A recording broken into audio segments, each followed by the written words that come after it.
The PGA game logs are that raw data that a lot of us are looking for and that we kind of crave. So there's a lot going on here. So I want to walk you through each step of this.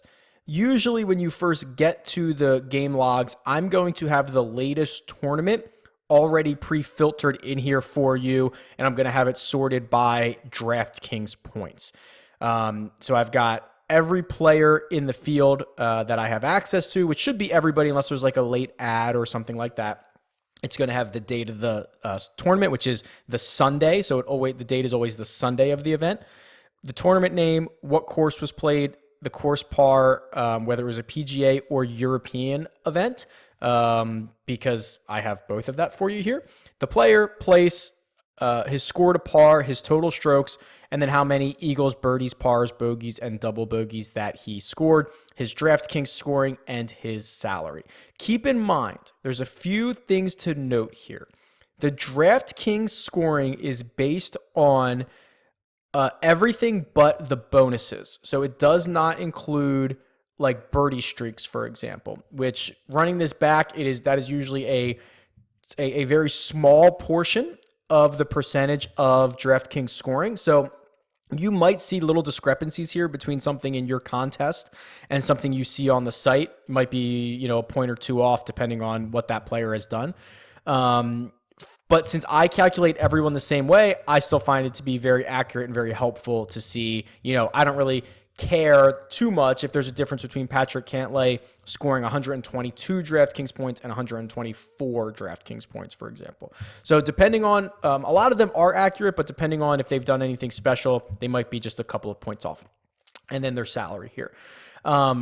In the upper right-hand corner, you're able to see the last time this was updated. So this will get updated usually Monday-ish mornings on the West Coast. So you'll be able to see, okay, this was updated through June 2nd, which the Belgian knockout was the last of the tournaments to finish. So that's the European event. And then here's my Memorial tournament here as well. So both of them happened on June 2nd.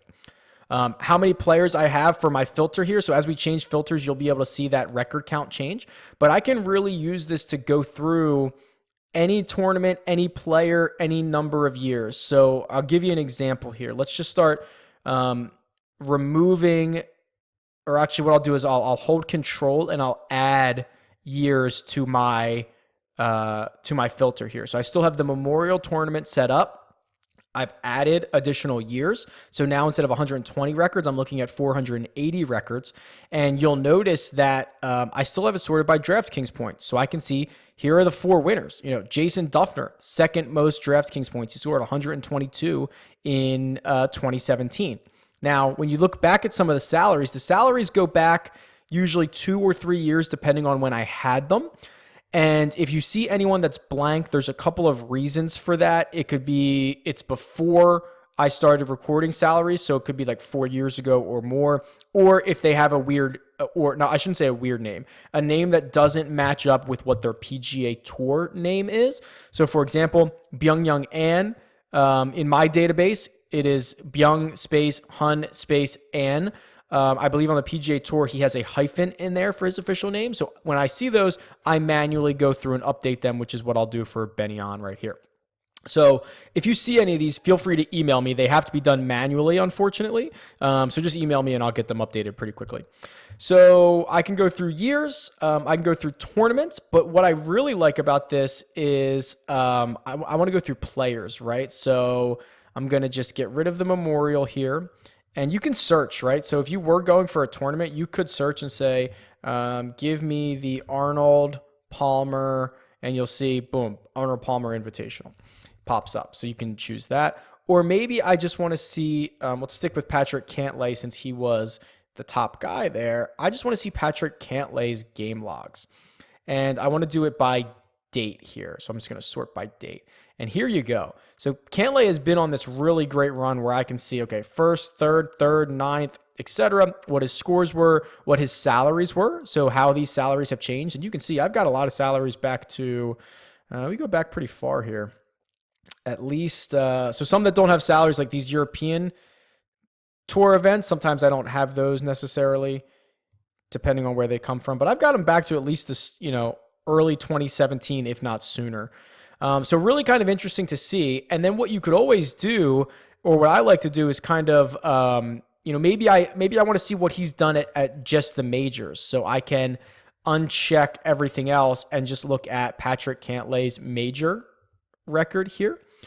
Or what I can do is I can go through and say, okay, I think that Torrey Pines is a correlating course. So I'm going to choose the Farmers Insurance, and then I'm going to choose maybe Beth Page. Oops, that's not the right tournament. So it would be AT&T Byron, or AT&T Pebble Beach. And I'm just holding control to select multiples of these. I can do the Arnold Palmer. I can do, let's see, what else might be a good one here. Let's see if he's ever played the Quicken Loans.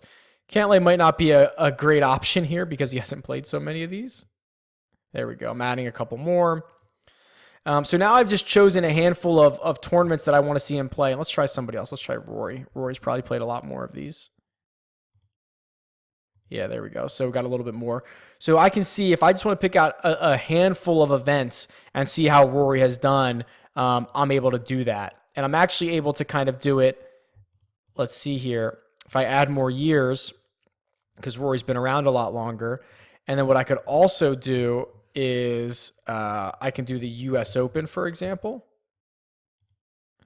And I can see the course change, but I can see Rory and all his game logs at the US Opens in his career. So this is pretty powerful. Just a quick way to be able to filter through some combination of players or tournaments or years or tours that you want.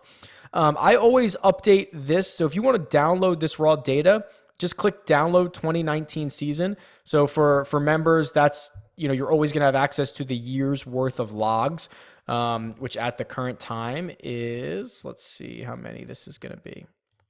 It's quite a few. I believe it is, we'll get rid of this and we will get rid of Rory. So we'll just pull everybody. Yeah, almost 7,000 records that you would have access to download here. And if you want to download more years, you can purchase further back seasons. Just click download more years and you can choose what year that you want. All of the same information that I have available. So this is that raw data that allows you to do some quick research, to run through game logs, or to get more flexible with the choices that you want to see.